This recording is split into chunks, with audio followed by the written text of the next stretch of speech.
Welcome to the boardroom, and it's another session for us again to look into another topic. And before I go on, I want to thank everyone for making our time again this Friday to join us as we look into this particular topic and issues surrounding out-of-home business. What I just want to quickly check if our participant, discussants, and the moderator is online. Once they're online, I'll be able to hand over officially to him to take over, so we don't waste time. We're already 3 minutes past behind time. Quickly, let me check. Emmanuel, are you online? Yes, I'm online. Good evening, Kingsley. Good evening, everyone. All right, Emmanuel, welcome. Yeah, Emmanuel will be moderating today's event. Let me check if one of our participants are online. I want to check if the OAAN president is online. Hello, sir. If you're online, sir, please, can you let us know? Hello, sir. Mr. Ajufo?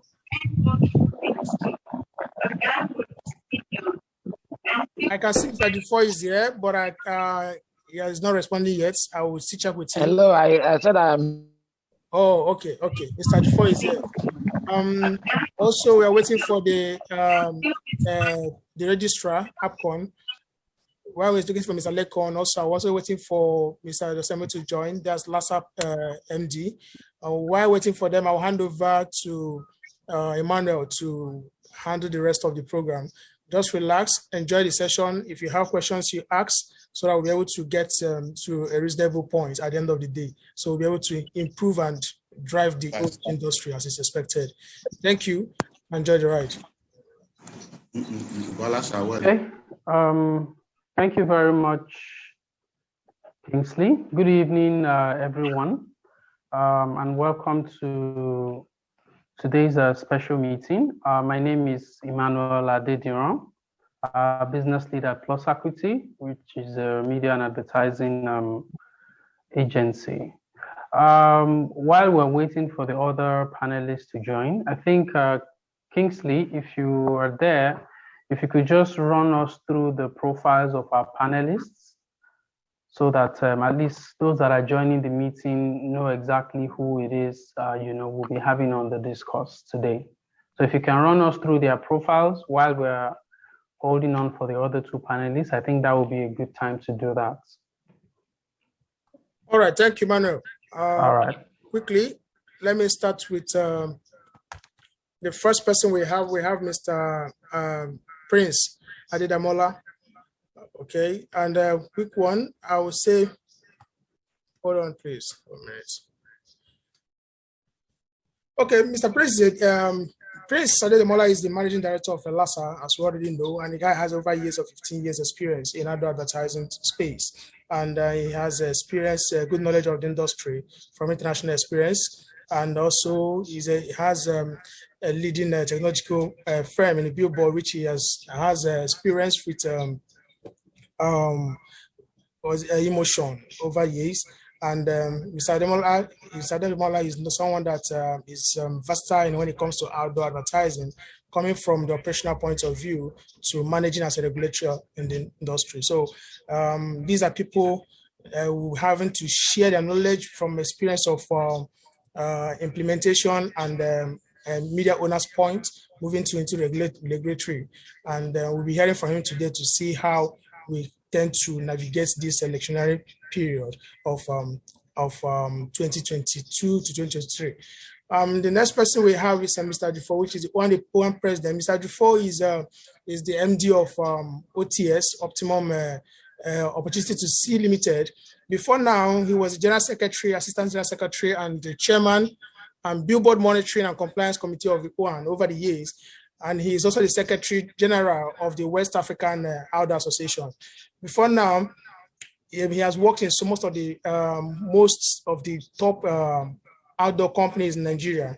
And he started as a trainee manager with Cleansight, which is now known as Optimum Exposures, in 1990. And that's quite a long while now. So Mr. Ajufo happened and climbed to the point that he was the general manager of marketing and media before he launched out to OTS. And he's also the APCON member. And He has served in APCON and the capacity of one of the advertising standard panel member, and he regulated and also in a capacity he supervised students undertaking the APCON diploma examinations. And he has experience as a graduate of law and master's degree in business administration. So you can see that Mr. Ajufo has years of experience, and also which also qualifies him as the president of the association.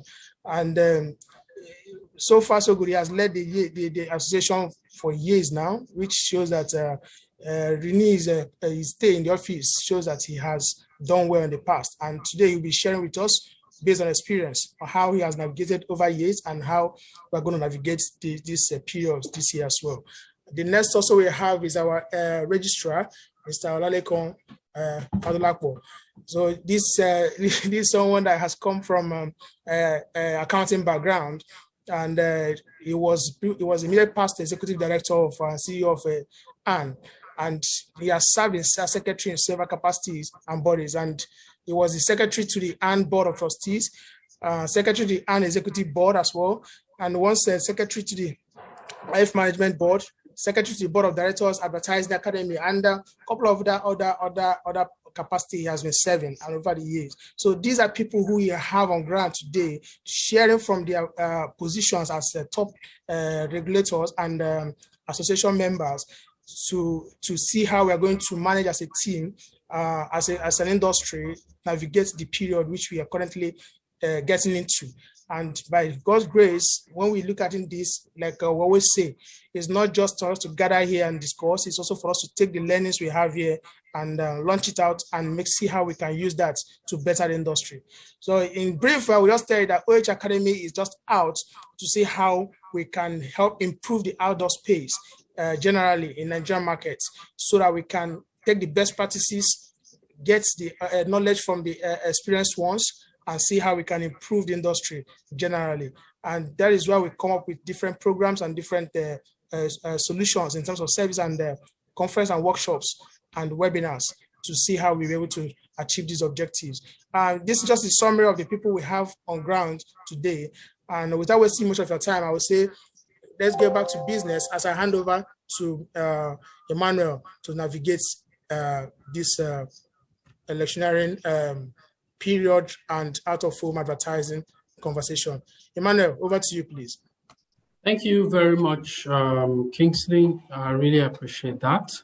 And to all of our panelists and audience this evening again, I say welcome and thank you for joining us. I think we just dive right into it since introductions have been done. We have a couple of questions which I'll be throwing at our panelists, and that would take us, say, for about an hour, which simply means we have about roughly 5 to 10 minutes per question for each of the panelists, after which we would have a 30 minutes Q&A session from those of you that are, our audience this evening. So to our panelists, I think I'll just get started. I would like to reconfirm again if Mr. Emmanuel Ajufo is on the call. If you are, just unmute your mic. I'm here. Okay, good evening, sir, and you're welcome. Good evening. Thank you, sir. Is Dr. Olalekan, the Registrar of APCON, on the call now? Good evening, everyone. I'm here. Good evening, sir. Pleasure to have you. Thank My you. pleasure. Yes, sir. What about Mr. Adediran, the MD of LASA? Is he on the call yet? Okay, I take it is not. He'll probably join us soon. So let's just dive right into it. My first question today would be to the OAAN president, Mr. Emmanuel Ajufo. OAAN, as we all know, is the center of, I would say, the discourse today, because you would agree with me that going into the electioneering process, it's one, I don't want to say time of the year, it's a season which, most advertisers and media partners look forward to because of the big budgets and the potentials and all. So I think the first question will be directed at you. I would like to know, right, is it as rosy as it appears? We know money will be flying around left and right for campaigns and all. And usually your members are like the, beneficiaries from a patronage standpoint, of course, at this period. So I would like to know, is it as rosy as it appears?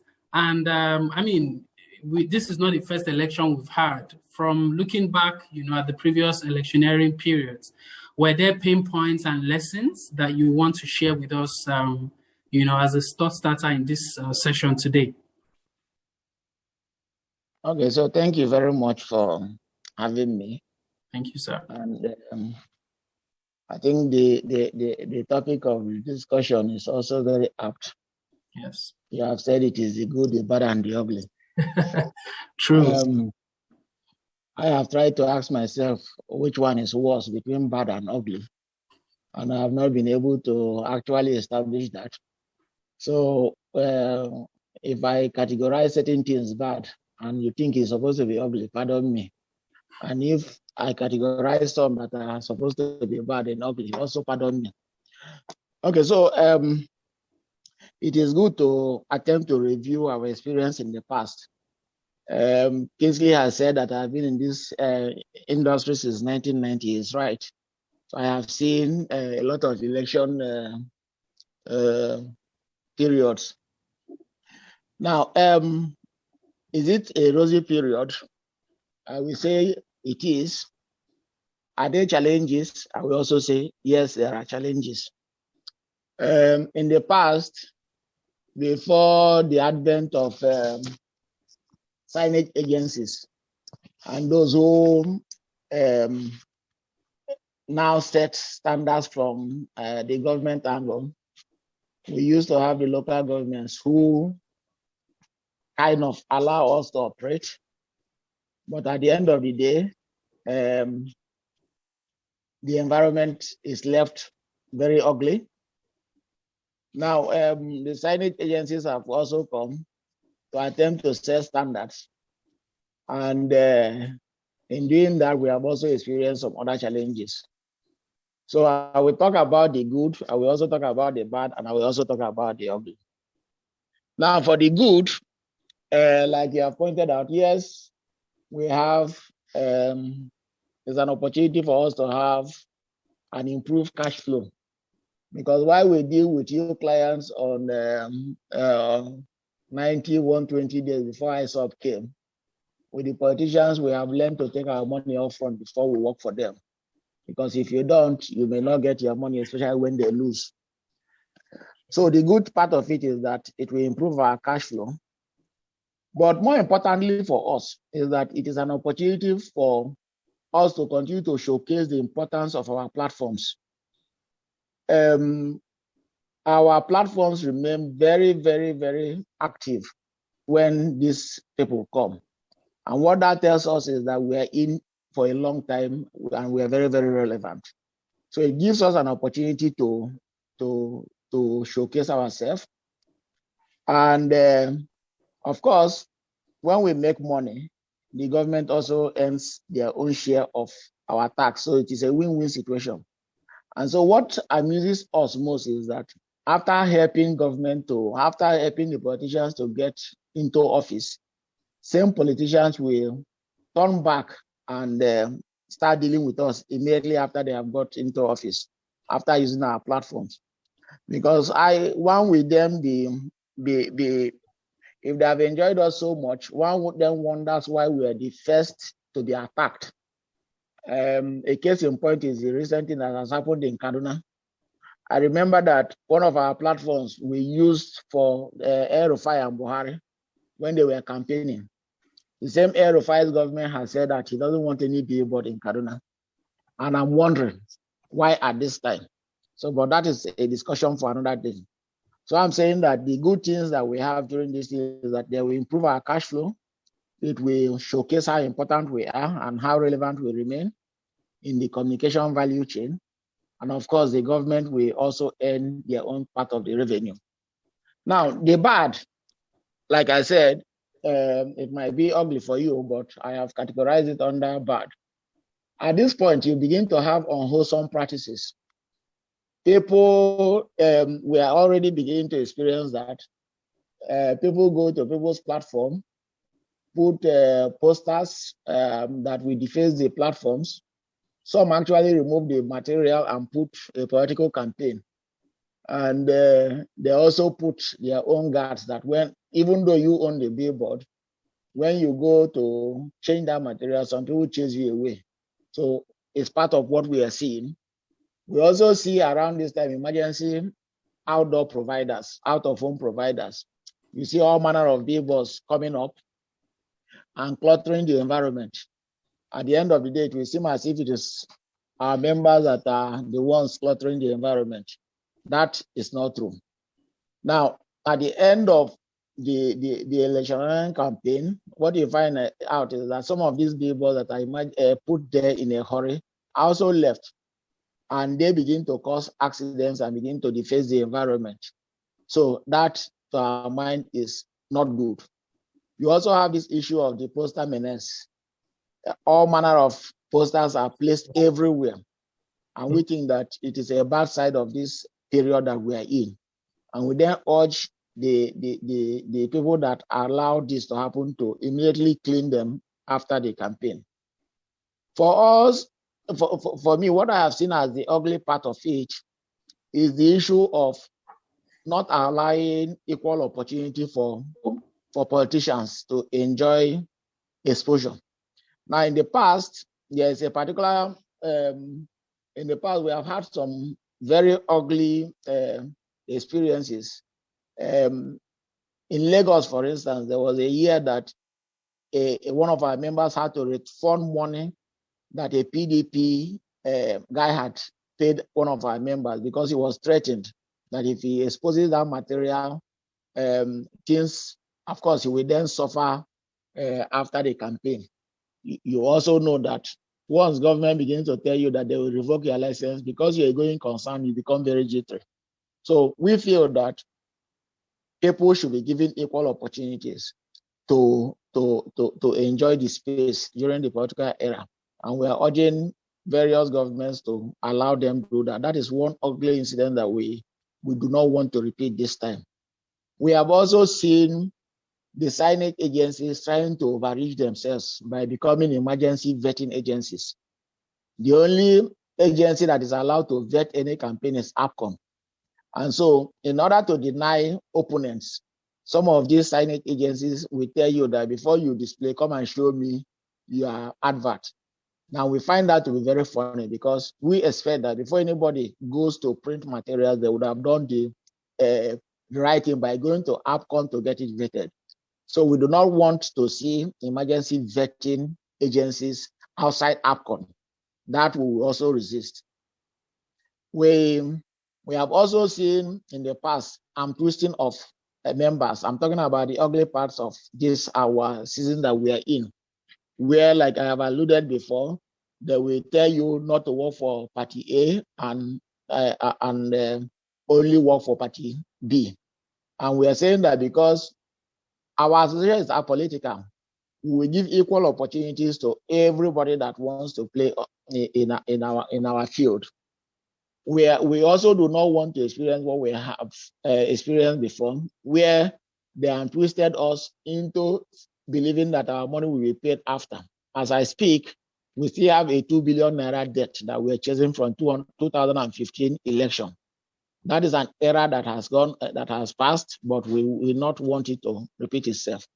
I will stop for now, and I think that since you talked about 5 minutes, I have tried to identify the good side, I have tried to talk about the bad, and I have tried to also talk about the ugly side. So let me rest for now, and then we can then take some more questions. Thank you. Thank you very much for that detailed, response.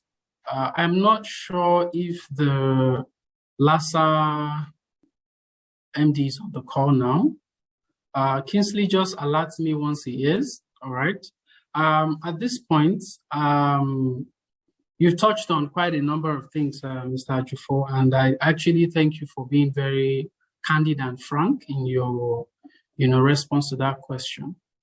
At this point, I want to move over to the registrar. Sir, are you on the call? I'm here. Okay. Good evening, sir, once again. Good evening, my brother. Yes, sir. Okay, I'm still going to give you time to respond to part of the things that Mr. Ajufo said, but there are some questions here that I would also want you to touch on very briefly. So, elaborate within your allotted time. It's around the subject of ISOP, that's the newly enacted ISOP policy, okay, which is basically aimed at regulating dealings between advertisers, agencies, and the media owners. I would like you to please just elaborate. Yeah, we've gone through the policies, and we just want to know, hearing it from you directly, that does this apply to election campaigns as well, or is it just restricted to, brand-related advertising as we currently have it today? And as a follow-up to that, if it does, right, what is the stand of APCON around some of these practices that we know are, the main part of politics as we used to have it in Nigeria? Let me just mention a couple of them. Ambush marketing, Mr. Ajufo mentioned some of them already, but just for clarity's sake, ambush marketing, false advertising, fact twisting, misleading images, smear campaigns, emotional exploitations, to name a few. I would like you to please just respond to that. It's a two-in-one question. Part first is, does the ISOP apply to election campaigns? And if it does, what is APCON's stand against some of this, unethical practices that we know is, the mainstay during election period?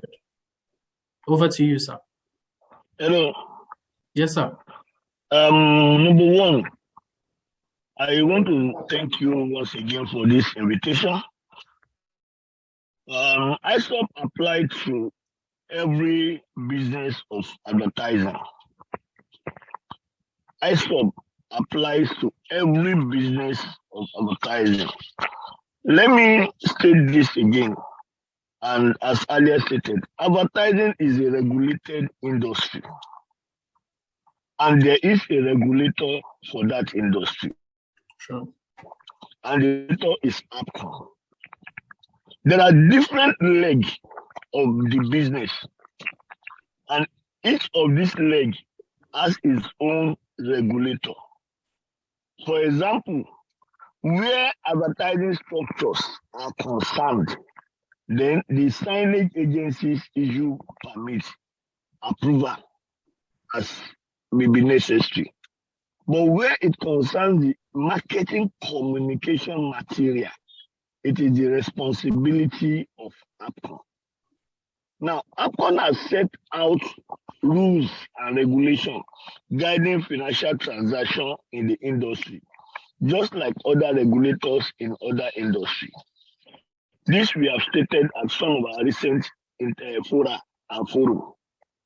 For example, the NICOM, Nigerian Insurance Commission, set out rules and regulations for the insurance industry. So if you are entering into a contract in the insurance industry, your contract must recognize the elements and proclamations of that and of the framework of the business set out. So it is expected that everybody going into the business of advertising, irrespective of who the person is or what is involved, they must ensure they adhere to ISOP. Number two, political advertising is a seasonal business that is highly volatile. Seasonal business that is highly volatile. And that is why some elements of ISOP are tweaked to fit into that political environment. For example, campaigns are not done like brands are doing their campaign. The going concern of politicians is not the same thing as going concern for brands. So in most cases, agencies always ensure the demand for prepayment, just like Mr. Ajufo has said. What ISOP did is to provide a framework to say worst case scenario. Just like we have promulgated that credit days should be 45 days. We have clients, very responsible clients, and we will soon be celebrating them, that are doing 30 days. We have clients that are doing 15 days. When your invoice is approved, within 15 days, you get your money. So every element of ISOP, as it affects the business of advertising, also has its own share within the political business space. So ISOP is relevant to political advertising. Thank you very much. Thank you very much, sir. Just to re-echo what you had said, there are no exceptions. And ISOP does apply to, political advertising campaigns. Thank you very much for that clarification. Now, I think the second part of the question, which I would want you to also just touch on a bit. I know you did, but I just wanted to bring it again up so that you can do justice to it properly, which is in terms of some unethical, practices that usually would come to the fore during electioneering around the marketing communications, which is, for example, running smear campaigns, or emotional exploitations of, the electorates during this period. What is APCON's stand, and how, also cases where people intentionally do not vet a material before they expose it. What is APCON's stand, around this? I think the issue of violation is not restricted to political advertising alone. The issue of violation is not restricted to political advertising alone. Violation is across board. This afternoon, I was talking to one of our directors that stated that there was some adverts that was approved, TVC. The storyboard was approved and a certificate was issued. Could you imagine that the organization went to produce a different commercial outside the storyboard that was approved? A completely different commercial. Tweaking some of the elements that were asked to be removed, they still went ahead and still put it. So what are we doing? APCON is on 24 hours monitoring exercise.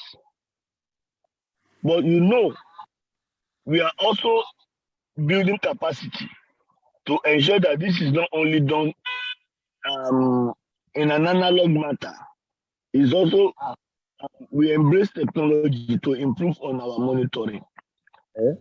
I've always said this, and I will say it again. Every Nigerian is a gatekeeper of advertising. And we are all inspectors when it comes to the issue of advertising. So I think for me, we should encourage more Nigerians. If and whenever they come across this type of materials, they should alarm APCON. They should reach out to APCON so that we can do enforcement. Sometimes some of these things are exposed within a very short time, that even before you get there, they have removed the material. But we are keeping our eyes open. We are continuing this enforcement exercise. And all our offices across the nation are always looking out for all these adverts that are not vetted or are violating the advertising codes.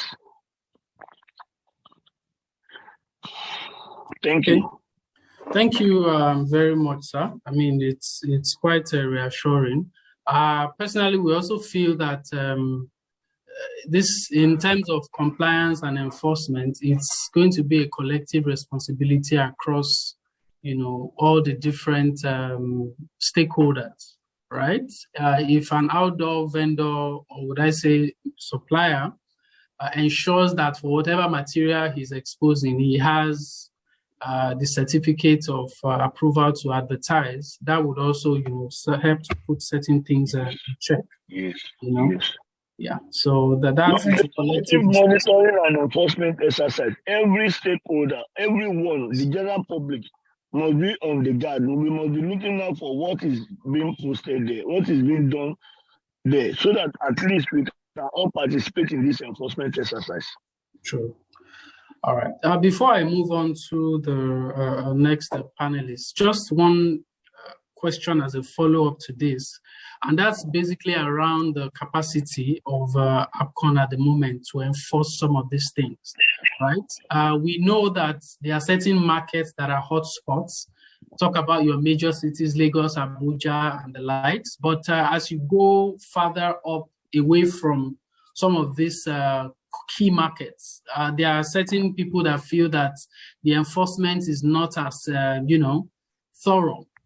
The farther away you go from some of these major markets that are hotspots. What do you have to say to that, sir? I think in the past, in the last 2 years, we used to have 15 offices across the country. But in the last 2 years, we have opened additional 17 offices, bringing our office and presence in the country to 32. We have also unbundled Lagos into 6 different liaison offices along the Lagos Ibile structure.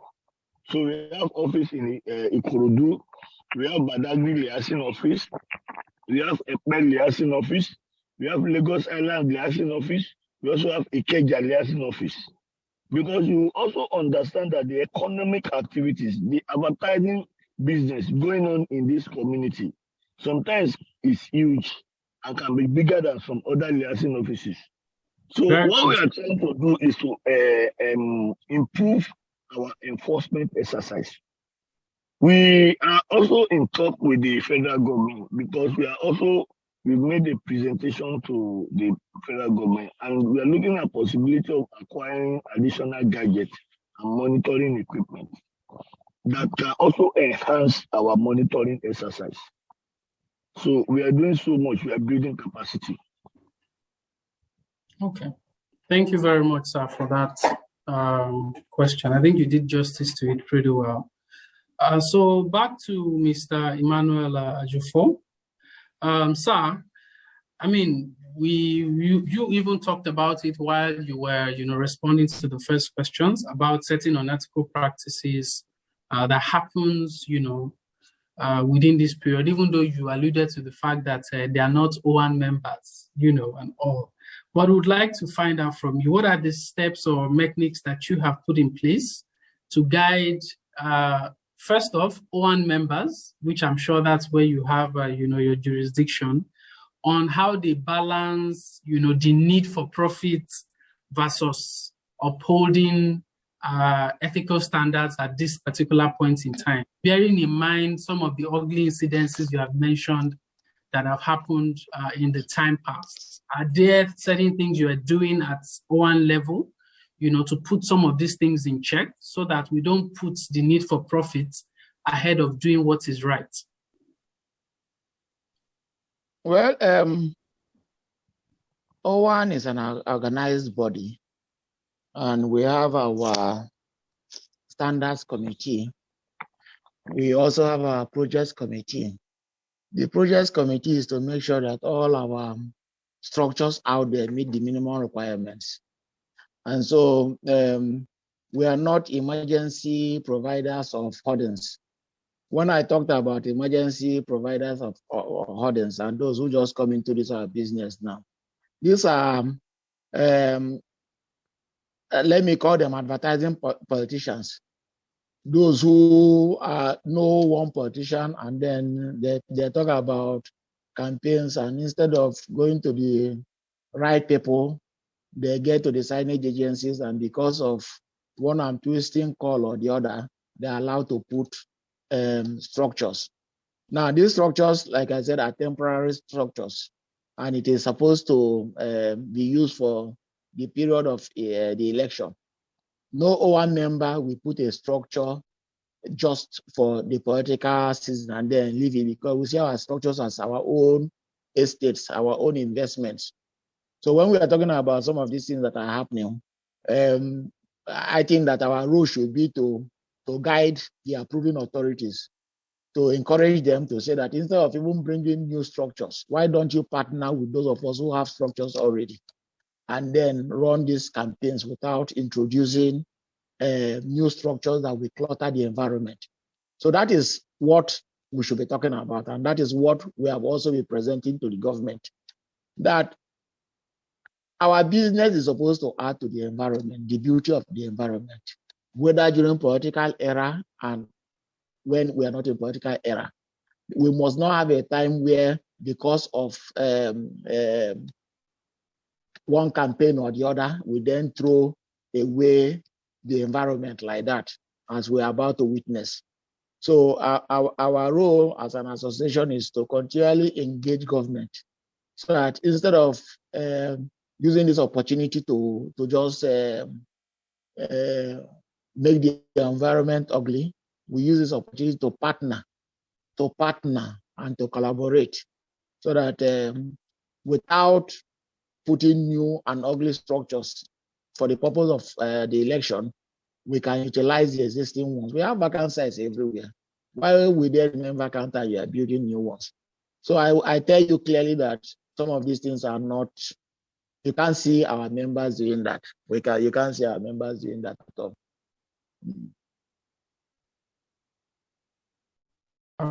Thank you very much for that. There's a part of the question that I was hoping that you would probably also touch on, which is more of a regulatory part. In the event that an OAN member is found erring, on some of these things that we have talked about, do you have, sanctions in place? Or I don't know, what's the mechanism of, ensuring compliance within your structure as OAN? Okay, so we have two legs of the disciplinary committee. Okay. And it is not just for electioneering campaign. It is for all time. Any member that goes outside our terms of engagement faces our disciplinary committee. The APCON registrar is here. He also knows that we have tried to also engage APCON in terms of disciplinary procedure, so that when we have issues, even within our system, and our disciplinary procedure has taken care of them, we also carry APCON along, because our corporate licenses also come from APCON. Okay. The worst thing you can do to a practicing member is to revoke his license. And you revoke his license when he's not behaving well. You do that after following the disciplinary processes. So OAN has disciplinary processes that will take care of all these things. And it's not just because of this period. It is for the whole period that we're in business. Okay, thank you very much, sir. Just touching on what you had said now, some of my colleagues have argued that it appears that trying to look for the right words here, okay? But it appears that in terms of compliance to some of these laid down processes, right, outdoor seems to always be an exception. I don't want to mention specific cases, but if you were to look at, say, traditional media, TV, radio, for example, when you are caught exposing an unvetted or an unapproved material, APCON does sanction, the media houses. And but it appears that in the case of OOH, it's not usually the case. And I'm talking as an insider here. So back to Registrar, sir, what do you have to say about this? Still around, compliance, enforcement, regulation, and the likes.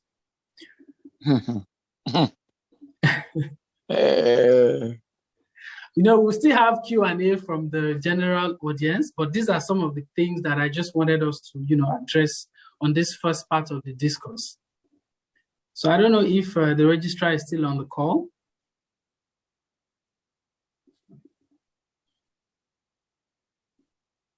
I'm not sure he's on the call. Oh, yes, he is.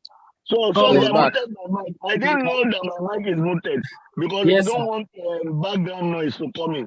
Okay, so in terms of the violation, infraction, and sanction, yes, if there is a violation, there are three parties that are always guilty of a violation. Number one, the client that asks that the advertisement should be created. Number two, the agency that creates the adverts. Number three, the media that expose the adverts. Understand that in this value chain, there are three pillars. And that's why we have the advertising tripod. This represents the key stakeholders in the entire value chain. Not that other stakeholders are not important, but the tripod are the people responsible. If you give a brief to your agency and the agency produces the material should be sent for vetting. Now, what is done is that the agency or the client, whatever the arrangement is, apply for vetting. At the point of exposure, the medium or media owner must ensure that the material was vetted, approved, with issued a certificate before exposure. So where there's a violation, the three people, and you know, in some cases, the media may not be print. The same concept may have been done across media, meaning that this particular concept will probably have appeared in the print, in the broadcast, in the out of home, and sometimes on the social media. So we need to get all the people involved. We need to bring them to the ASP, and we need to sanction them. So what we do is that it is not about out of home. Everybody involved in that value chain, everybody involved in the creation and exposure of the material, they are the people we look out for when it comes to violation. Thank you. Okay, sir. So this, the illustration of what you just said now, I believe it applies in the ideal scenario, right?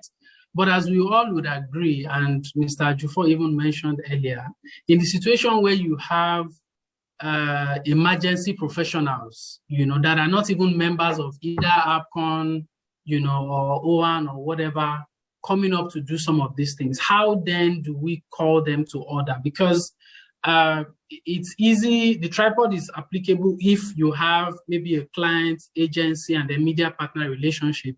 In some cases, it's the client going maybe directly to the outdoor vendor, right? Or it doesn't even go through the, the registered professionals to even get them to, maybe, play that stopgap in the entire process.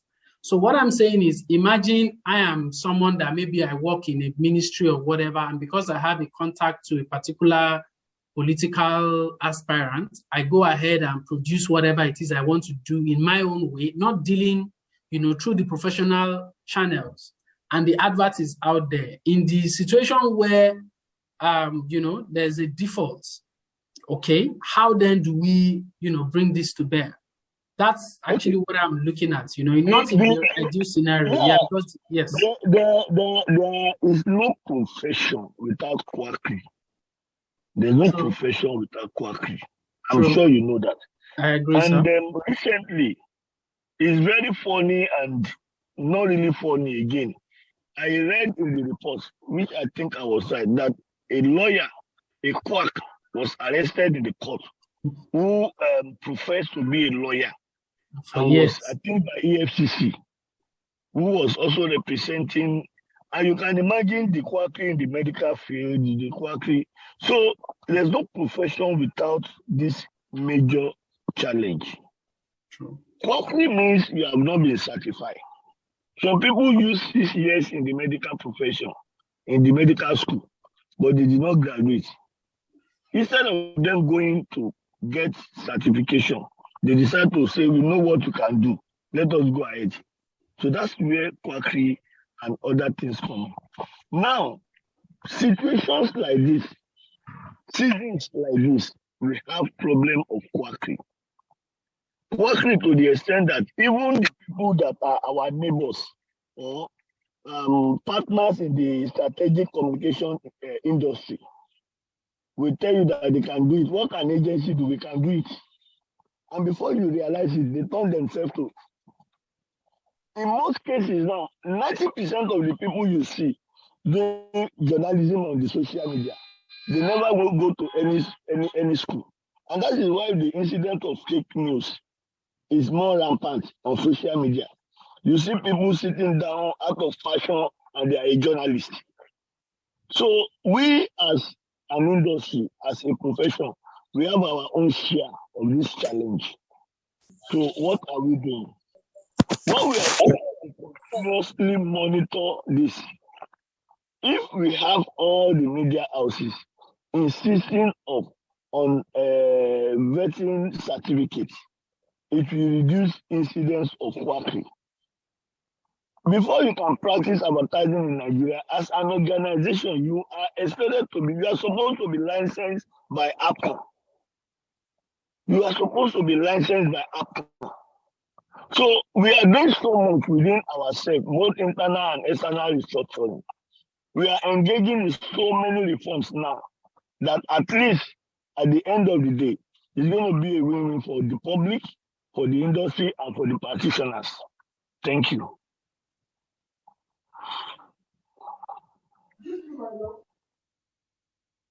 Thank you very much. Thank you very much, sir, for that.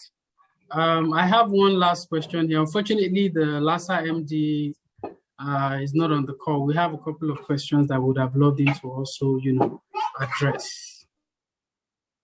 But just for you, sir, the final question: to what extent is APCON independent of government influence when it comes to discharging its duties? And let me just rephrase that question.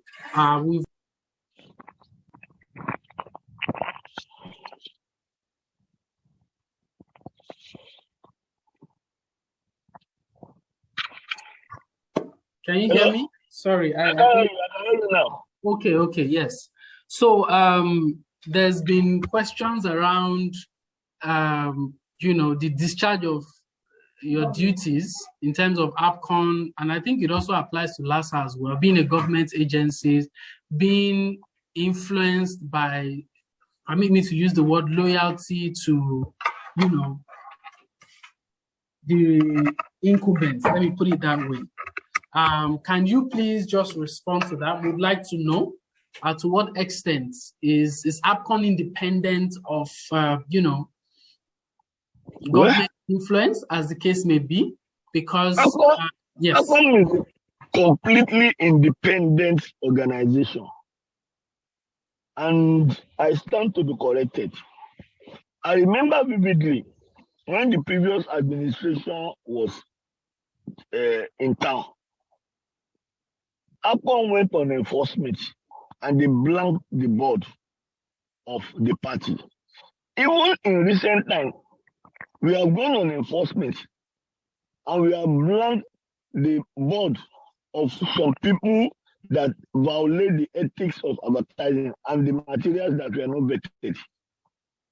I am not aware and have not received any instruction as the registrar of APCON that we should not do our work. No government official has called me. We are independent. We are not a political party. Neither are we a political structure. APCON is complete, and we have been, except anybody is here to say this is what you did to this party, this is what, we have been very, very fair, and we have been apolitical. Thank you. Thank you very much for that assurance, sir.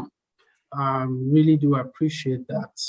Unfortunately, the LASA MD couldn't join us at this time, but I'll just push one last question to Mr. Ajufo before we throw it open to the audience for their own, questions and answers. Sir, in the light of the season that we're in, we know that for most of your members, at least looking at the good side, it's a season of taking or receiving, as the case may be. I would like to know, are there any CSR initiatives from OAAN, aimed at using your network of platforms, okay? For example, sensitizing the electorates. This is one for the people now. Yeah, we know it's a business and all, but do you have any of such structures in OAAN, and what are you doing if you have any of those? Would like to know. what it is that you're doing from a corporate social responsibility standpoint, around this period. Okay, so you are in the spirit. Why I said you are in the spirit is that for the first time, we feel that the political environment needs every hand to be on deck.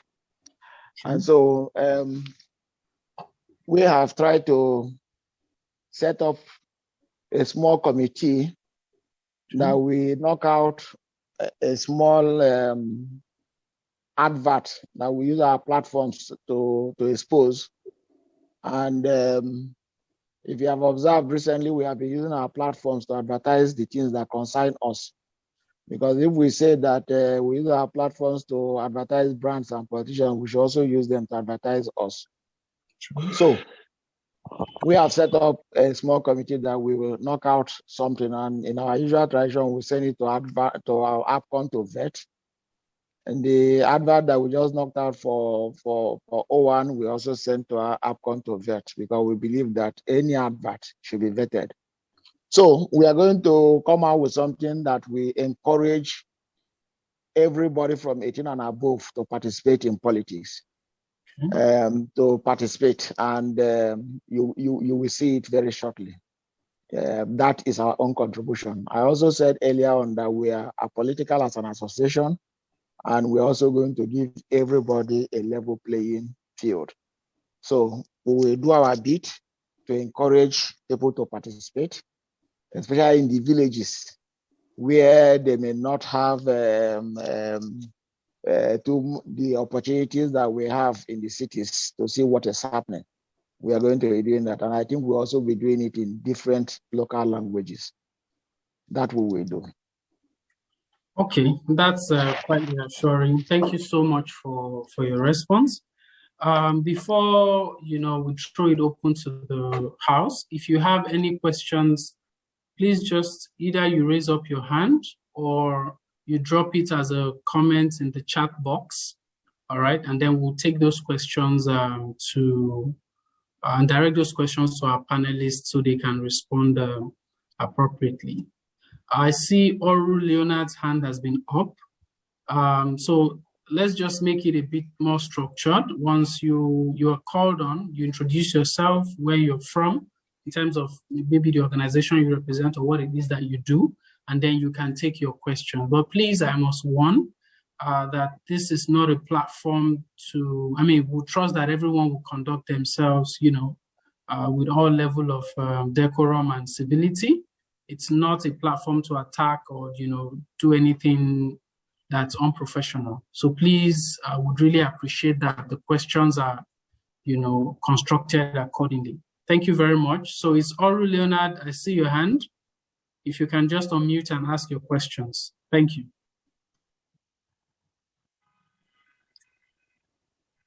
Is Leonard on the call? Okay, so I guess maybe that's, if you're saying anything, you're muted. So maybe you want to unmute your mic. Okay. So any other person, you could raise up your hand. If not, you could just type it as a direct message. Okay, I see Chinonso's hand is up. Chinonso, over to you. You could take the floor, please, to ask your question. Hello. This is Boardroom. Can you hear me? Yes, hello? Yes. We've been waiting for you. Yes, we can hear you now. Okay. I am Oru Leonard, the managing partner of Oru Media and Associates, based in Abuja.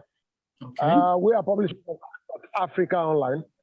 What I just want to suggest is the APCON or the registrar specifically cannot do it all. True. When we see something, we say something.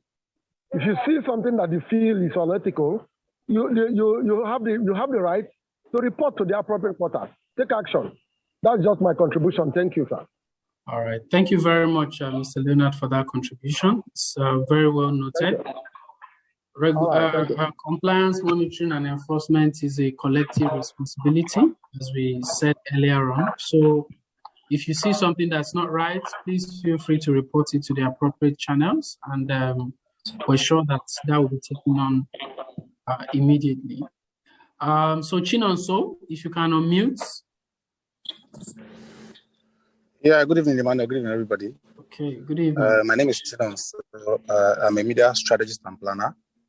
So I have two questions, one going to the OAN president and then the other one going to the APCON registrar. So first off, let me go up with the OAN president. So I know for argument's sake that contemporaries in TV, radio and press would ideally demand for APCON certificate before they go live with our materials. At times, media planners get in that space where we have to beg, we have to even sometimes get APCON to write an exception that materials, the approval is in progress before a TV station or a radio station will take our materials. Is there anything OAN is doing in that light to support monitoring and enforcement with APCON? So if a media owner brings a material and doesn't have a certificate to back it up, is OAN in a place to reject those materials and ensure that approvals are secured before flighting? That's for OAN. Then for APCON, since we are talking politics here, so there's this case of plausible deniability. So we see a lot of posters on monuments, under the bridges, carrying the tagline being from support groups, from solidarity organizations. So I believe that politicians will have some kind of deniability to say to you that this material was not exposed by them. What are we doing basically to try and mitigate this kind of exposures that we can't trace to anybody, as it were? So just my two questions to APCON and Should I take my own first? Yeah, I think you can, sir. Thank you. Okay, so the APCON registrar has actually answered this question for me, because he has told us that there are three parties to this issue of vetting. Our members know that they are as guilty as the owner of the campaign if they don't check for vetting certificate. So as much as possible, in fact, it shouldn't be as much as possible, we should demand for our APCON, for the APCON certificate to say that all the campaigns have been vetted. If you don't demand and you run into trouble, there's a fine that is clear in the APCON law. And so if you are willing to pay that fine, then you don't do due diligence. So the level of due diligence now will be, you will then apply that to the individual companies that belong to OAN. But as an association, we have told all our members to comply with all laws that we know, including getting vetting, evidence of vetting. So that we do. So anybody that is caught displaying materials that have not been vetted, we pay the fine. And he cannot run to OAN to go and begin to appeal, because it's in our collective interest to make sure that all materials are vetted for public good. Thank you. Okay. Hello. Yes, sir. We can hear you loud and clear. Okay. We cannot do this alone, like you rightly noted. We cannot do this alone. The speaker before you also rightly noted that we cannot do this alone. Now, don't forget that advertisement is about two things: the communication and the medium. For there to be an advertisement, there must be a communication done.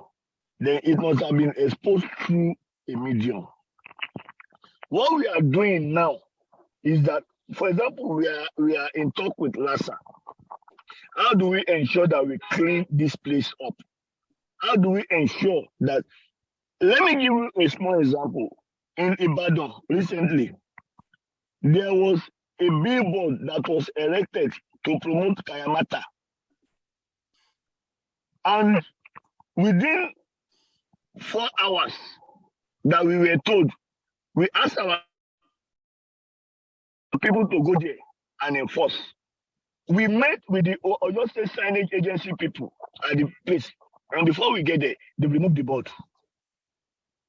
The board was erected in the morning, I don't know how those people get both APCON and the signage agency are coming after them. So what we are doing now is to work with all the relevant government agencies. Can you hear me? Yes, sir, we can. We can hear you. Okay. We are working with all the relevant signage agencies to ensure that we are able to reach out and we are able to get this across to them. So we will continue to do this. You can wake up on Monday morning, for example, and you get to under the bridge at Ikeja, and you will see so many posters. They won't do this at daytime. Somebody will have gone there in the night and exposed all these things. So this is the situation we have found ourselves. But we are collaborating with all the relevant government agencies, local government where relevant, state signage agency where relevant, Nigerian police where relevant, the SSS where relevant, and we are making sure that at least we are managing the place, we are cleaning the environment. Okay, thank you so much, sir. I have a question in the chat box. I'll just read it out. It says, every election year is always a difficult period for corporate brands who have paid campaign materials displaying. This is because the chances that these materials will be encroached upon is most likely. In some cases, some platforms are completely obscured or taken over. I could share receipts on request. This action has destroyed business relationships between some agencies and their clients. How do we intend to protect corporate campaigns which currently are being encroached? And what is the plan to forestall future occurrence? This would have been within the remit of the LASA MD, but I'm sure that the Registrar and Mr. Ajufo would also have one or two things to say about this, because these are... Please, can you repeat the question? I didn't get it. Please, repeat the question. All right, just to summarize, right? The person is asking that for brands that already have existing campaign structures up, how do we protect their sites from being encroached by a lot of these political campaigns that we know is going to start any moment from now? Because it's put a sour relationship between agencies and clients. In some cases, you have outright obstruction. I mean, I saw a picture of a site where an outdoor site was put right in front of, a billboard was put in front of another brand billboard, and it was carrying, you know, a political campaign.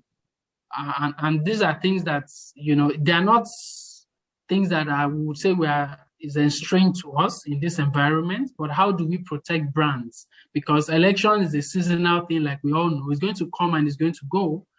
But these brands, you know, are the ones that would always stay the test of time. So what are we doing to protect brands, you know, the marketing communication of brands during this period?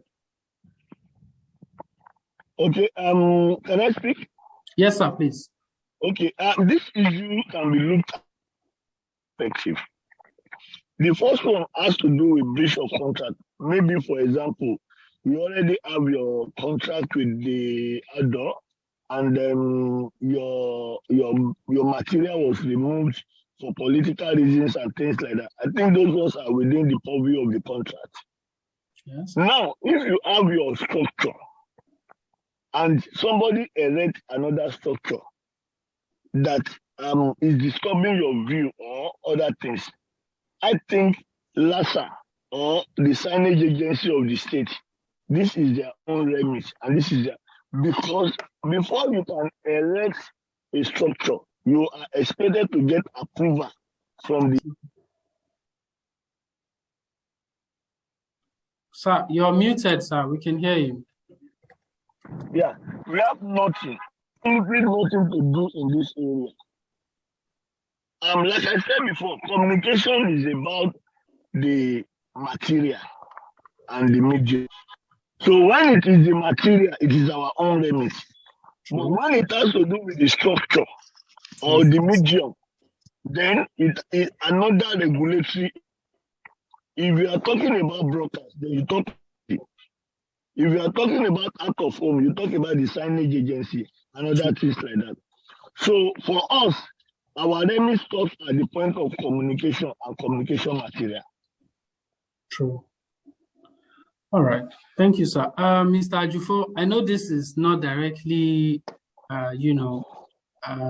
within your remit, but I think it also applies. What is, in the absence of course, the LASA MD, what is OAN doing to protect its members? Because this will definitely also affect, your members one way or another. If there's a case of obstruction, for example, what are you doing as a sectoral group, right, to protect the interest and business of your members against this kind of situation? Okay, so I think that this question cannot be fully answered by us without LASA, like we all know.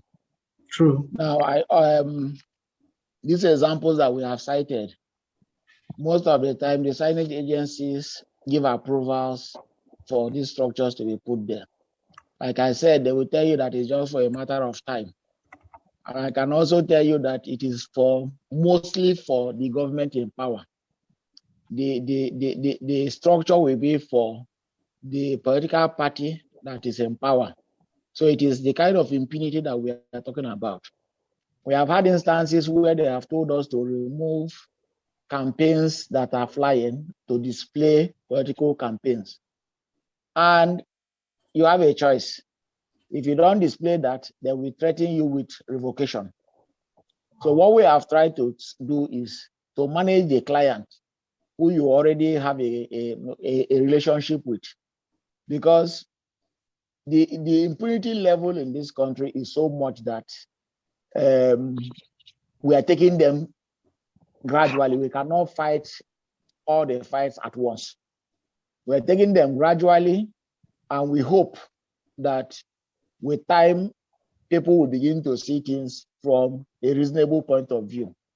I can tell you that at this time, a lot of signage agencies are not operating properly because they get all manner of instructions.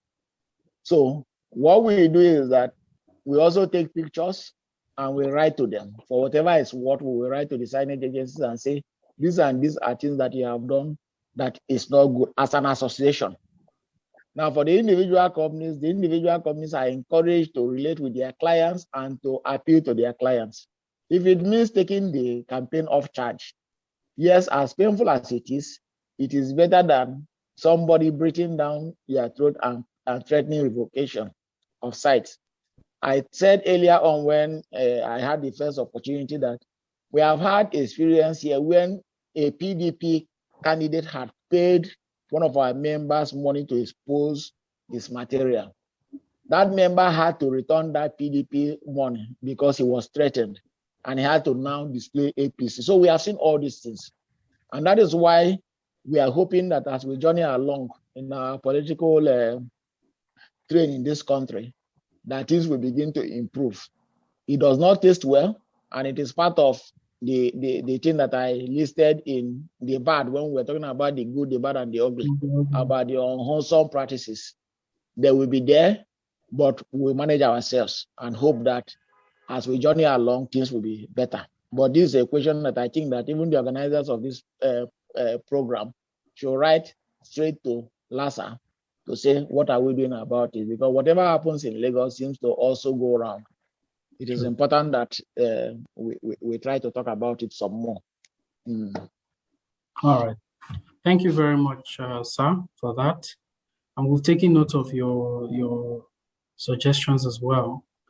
So I have a question here. It says, directed at the registrar. It says, what is APCON doing to guide or restrict regulatory agencies that are not keeping the law by allowing non-registered practitioners to own sites and operate SIM? I'm not sure if this has not been addressed, but I'll just allow the registrar, maybe respond to that. Number one, we have said it before. Yeah. And procedure to own or establish an advertising business in Nigeria. And for the purpose of education, if you want to practice advertising in Nigeria, the first thing for you is to obtain a practice license as an individual from APCON. meaning that you should be registered with APCON. Now, you cannot own an advertising agency business. What is an advertisement agency business? There are 4 categories of license that we issue out. 1, creative. 2, out of home. 3, media independence or media buying and strategy. 4, experiential marketing. If you are going to set up any of these companies, you must be a registered practitioner. Then you can now come and apply to APCON and obtain a license as a corporate organization.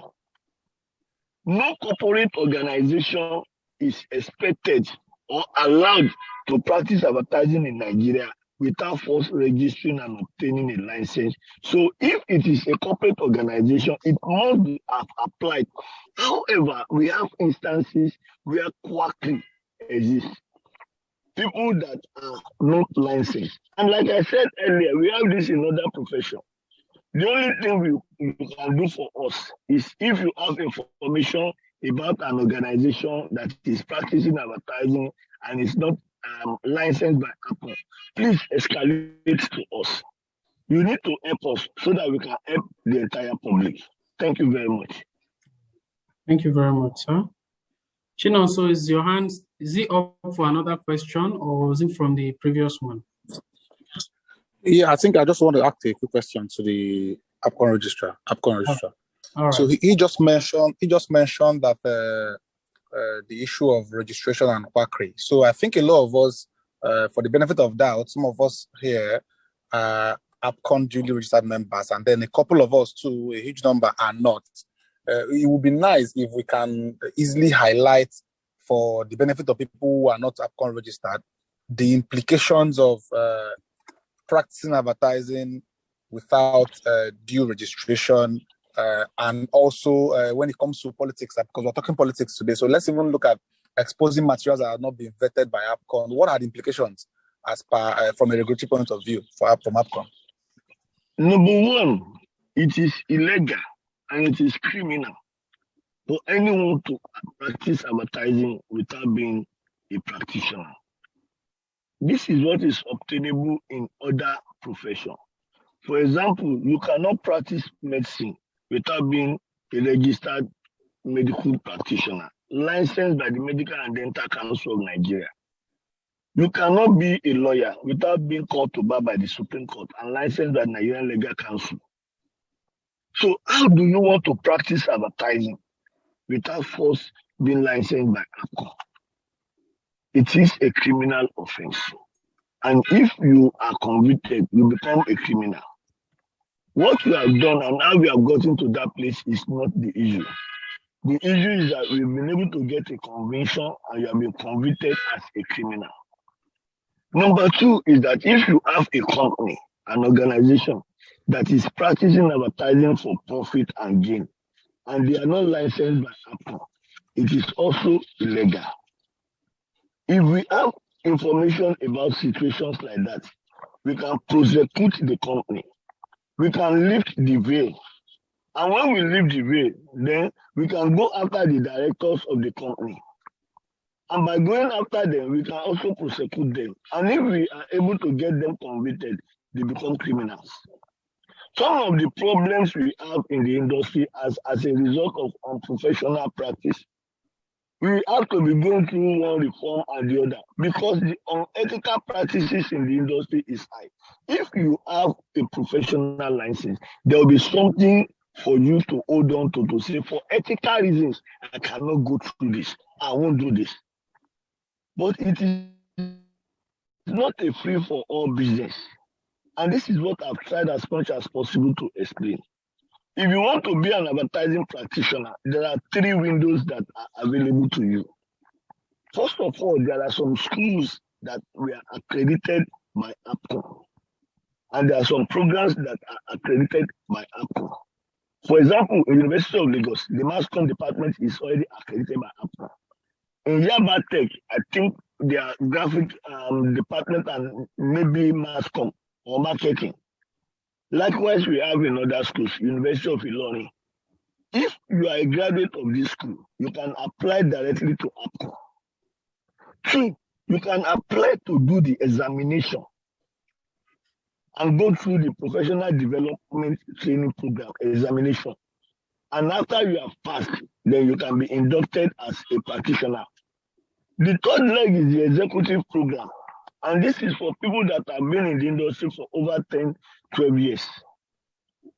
This was designed because we have some people that their services were, they are transferred service from other countries into this market. And because it's advertising in nature, we cannot start asking them to go through the fundamentals. So we organize a special executive admission program, but it's for the senior people, it's for a very senior level. And they go through that executive admission process. All this information are available at the APCON Secretariat. Even if you want to register your organization, we have window A if you are a member of a sectoral group. We have window B if you are not a member of sectoral group. All these informations are available. And you can reach out to any of the APCON offices nationwide. They will provide you this information. Thank you. Thank you so much, sir, for that very elaborate response. Chino, so I trust that response to your question, correct? Yes, it does. Thank you. All right. Okay, we're gradually coming to the close of this session. I'd want to especially thank our panelists again, the Registrar of APCON and the President of OAAN. Thank you so much, sirs, for your time today and for, of course, taking time out of your very busy schedule to join us this evening. I think for me, in conclusion, maybe we'll just hear from you parting words before I then come in. So, Registrar, sir, just any parting words in conclusion before we wrap up this segment? Yeah, my plea is to say that we cannot do this work alone. We can't. We need all hands on deck. We need all practitioners to understand that supporting the agency, supporting APCON means developing our industry. We need everybody to be on the watch out. Everybody is a monitoring officer. If you find out there's any advertisement that is unethical, you find out any advertisement that is not decent, kindly inform the APCON office. We'll be glad to have your information. Thank you very much. Sir, thank you very much for that. Mr. Ajufo? Well, I will plead that our clients tolerate us this season. You want to plead that we tolerate ourselves because the impunity is still there. And I hope that, like I said before, as we journey along, we'll begin to be more civilized as we manage our political season. Lassa is not here. We will use them as a point of contact to talk to other signage agencies. But I think that it should not end here. I think that people should, the organizers of this program should have a session with them and also talk to them about some of these challenges that we are facing. It is well with our country and with us. Thank you very much, sir, for that. Okay, so from here, I think it's first to just admit the fact that we know that it's not possible to wholly exhaust all of the issues around the subject matter, but we hope that with this few minutes that we've spent, deliberating with the relevant stakeholders, we've been able to shed some light. In all, I would personally want to appeal to everyone to be patriotic and apply good conscience in our dealings, during this electioneering period, bearing in mind that we have a responsibility, both civic and personal, to ourselves, to our loved ones, our friends and relatives, and as well to our dear country, Nigeria, irrespective of our political affiliations, to do what is right, to ensure that Nigeria continues to remain and grow and progress. And I don't need to talk to anyone here about how important and sensitive the electioneering process is to making that a reality. Nigeria is the only country we have, and we have to do everything in our power, in our own little corner, right? To make it a better place. My name is Emmanuel Adediran again, business leader plus Acuity. You can reach me on LinkedIn at Emmanuel Adediran. And as you all know, this seminar or this session was put together by the members of the OOH Academy. You can also follow the OOH Academy on Instagram at ooh.academy, on LinkedIn as OOH Academy Nigeria, and the email address is oohacademy21@gmail.com. You have all of this information being displayed on the screen as we speak. Thank you very much to our panelists again. Thank you to the team members, the committee at the OOH Academy for having me moderate this wonderful session. It's been much a rare privilege for me, and I'm deeply grateful. Thank you, everyone. I'll hand over now to Kingsley to take it up from here. Thank you. All right, thank you, Emmanuel. Thank you very much. I want to thank everyone for joining this session and being part of this session. And it's a success for us. And we've all heard it from the two August for us. Unfortunately, the LASA MD couldn't make it, and we'll be able to try reaching out to him, but we couldn't get across to him. So, but we will try. We said, like he said, we will try and reach out to him and see all the questions that are pending questions that need to be answered from that part of the body, so that we can actually make it a round conversation. We will get back to everyone on that if we have something from the LASA team addressing some of the concerns raised here. I want to thank the registrar for giving OH Academy the support always, and the same thing to the OAAN president. These two bodies have been so supportive of the academy projects, and we want to say thank you very much, sirs. You guys have done great things for us by making the industry grow, and we can already see that the people are applying some of the things that they are learning from the OH Academy programs. The last workshop we had, which was education intelligence, and we found that most of our practitioners are already applying some of those learnings they got from the workshop. The same thing with the webinar series that we're having. Some of the learnings, the young ones are picking up and understanding how these things are done. And I want to say again, it's not just about joining and listening, it's about putting everything to work so that we'll be able to have a better OH industry in the Nigerian market. Thank you, everyone, and have a lovely weekend. And thank you, and see you next time on OH the Boardroom.